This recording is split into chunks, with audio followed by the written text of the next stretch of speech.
Hello guys, so now we shall be discussing regarding the dermatophytosis. Okay, the third infection that will be dermatophytosis. Now regarding this dermatophytosis, you also call this as a ringworm infections. You also call this as a ringworm infections, which are your tinea. Okay, so all of you might have known this. Tinea is your ringworm infection, right? Now regarding these dermatophytes, there are three different organisms that are causing this dermatophytosis. So dermatophytosis is caused by three different organisms. These are called as dermatophytes. These organisms are called as dermatophytes. Now these three organisms, what are these three organisms are? The first organism is called as Microsporum. Microsporum. The next important organism is called as Epidermophyton. Epidermophyton, Microsporum, Epidermophyton, and the third one is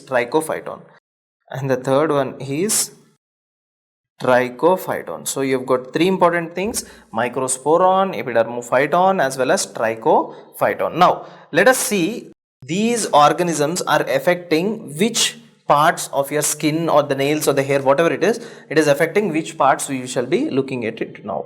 So the first important thing is Trichophyton, and the next important thing is Microsporum. Trichophyton, Microsporum, and the third important thing is Epidermophyton. Right? So these are the three important things. Now here you would find the skin, you would find the hair, and you would find the nails. So let us make the differences between three of them. Trichophyton affects your skin, it affects your hair, it affects your nails. Okay. When it comes to Microsporum, it affects your skin, it affects your hair, but it does not affect your nails. When it comes to Epidermophyton, it affects your skin, it does not affect your hair, but it affects your nails. So this is the only difference which you need to know here. Remaining all affect all of them, right? So these are the important things. Now let us look at the examples of each and everything. Now these examples, one is called as Tinea Capitis, which means it affects your head. Next one is your Tinea manum, right? So there are many tinea infections. One is your Tinea Capitis, which affects your head. Which affects your hand is called as Tinea manum. Which affects your leg is called as pedis, and which affects your nails are called as ungworm. Okay, so Tinea Capitis, Tinea manum. Next you have got Tinea pedis, and you have got Tinea ungworm. Okay, now Tinea Capitis affects your head. Tinea manum affects your hand. Tinea pedis affects your leg. I mean, not the leg part, exactly write it as foot. And Tinea ungworm affects your nails. Okay. Now, when it comes to Tinea Capitis, there are basically four different types of Tinea Capitis.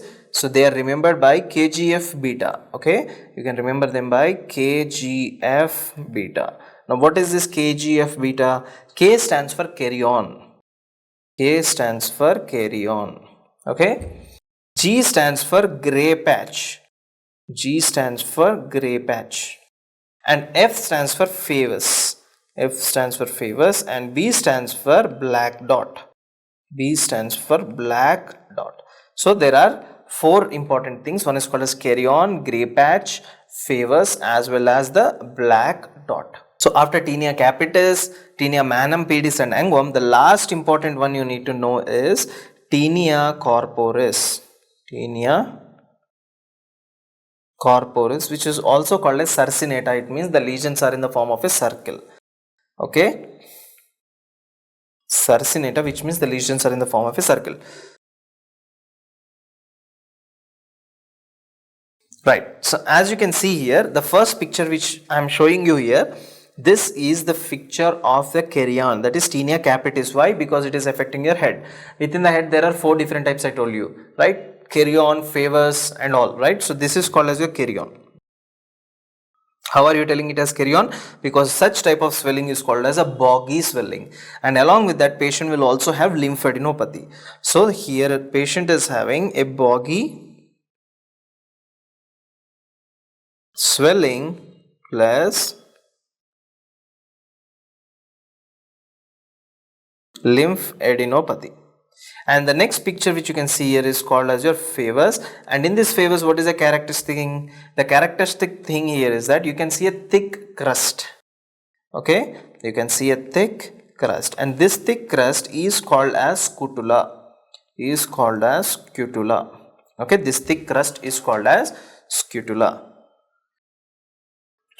Next important thing is that here you can see a black color dot here, right? So this is called as black dot. And next one is the gray patch. So this one is called as your gray patch. So one is your black dot and the other one is called as your gray patch. So I have told you about carry-on, right? So carry-on is caused by what? There are two important things that are causing carry-on. One is called as Trichophyton mentacophyte.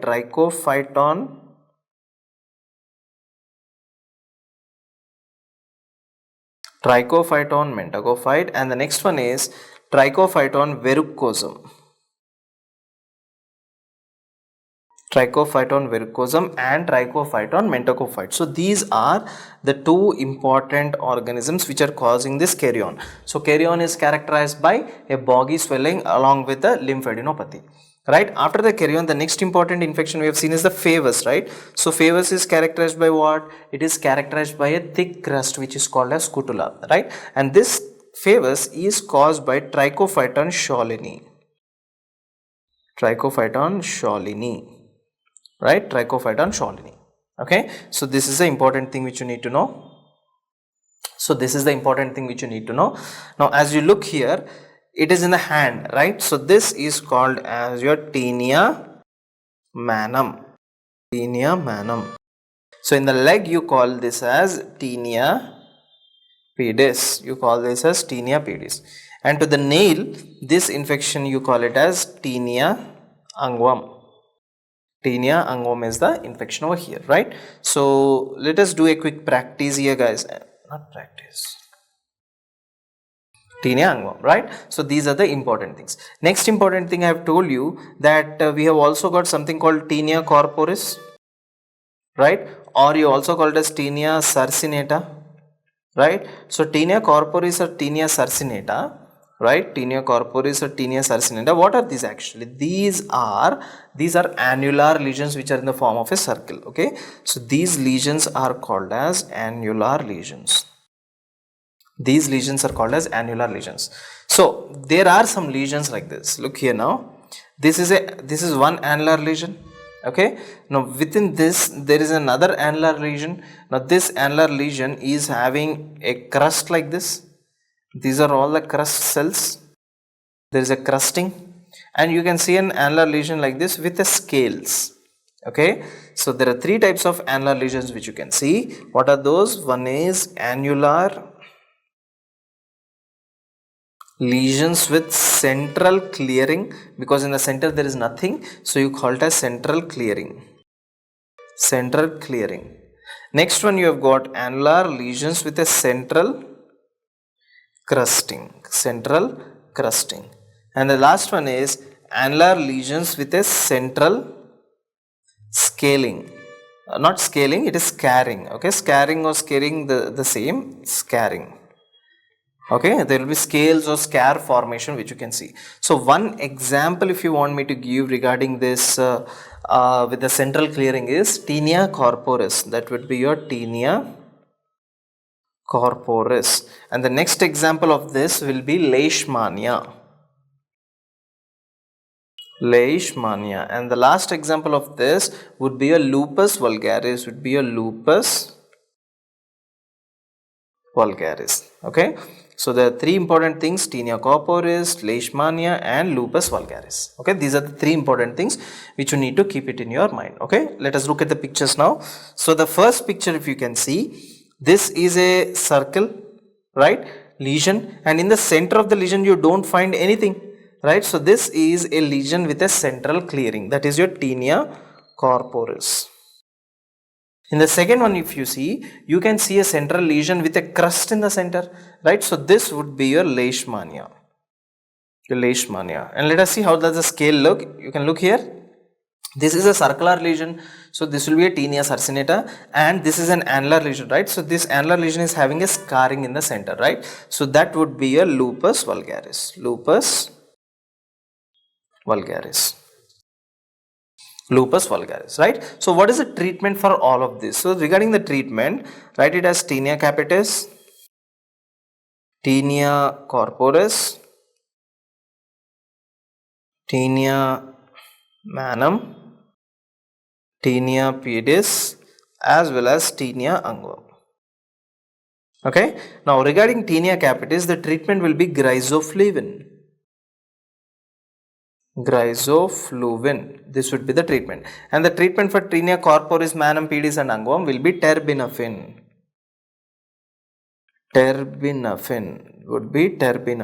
Okay, so this is one of the important thing which you need to know. So let us do a small practice, guys. So this is what? This is not Tinea manum, but this is a circular lesion with a central crusting or scarring. This is a scarring, right? Central scarring. And the next important infection which you can see here, this is also scarring. And next important thing is the third important infection which you can see here. This is Tinea corporis. And here also you can see Tinea corporis. And this infection over here is your Tinea manum. This is also your Tinea manum, right? And this is Tinea manum as well as Tinea pedis. And this is Tinea unguum. And the last infection over here will also be your Tinea unguum, right? So this is all the important infections which you need to know regarding the dermatophytes, right? So these are the infections regarding the dermatophytes. So thank you so much for watching my video. Goodbye.